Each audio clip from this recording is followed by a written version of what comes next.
Warga Tomalehu tewas ditikam saat beli rokok. Keluarga blokir jalan lintas Pulau Seram.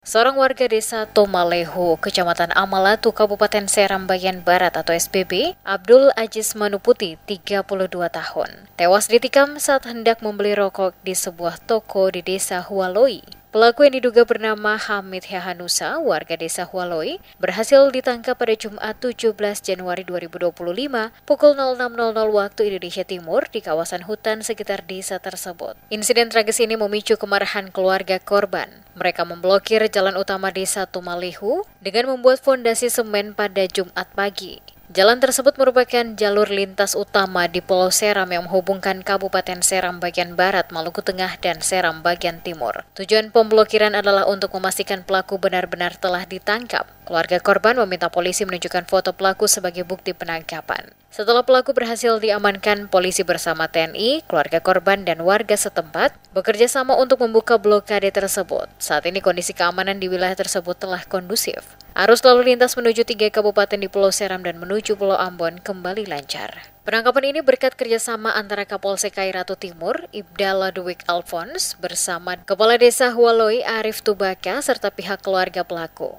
Kapolres Seram bagian Barat AKBP Deni Andreas Darmawan menghimbau masyarakat desa Hualoi dan Tomalehu untuk tetap menjaga ketenangan dan keamanan di wilayahnya. Pihak kepolisian masih mendalami kasus ini untuk mengungkap motif di balik aksi kekerasan yang menewaskan salah satu warga Tomalehu tersebut.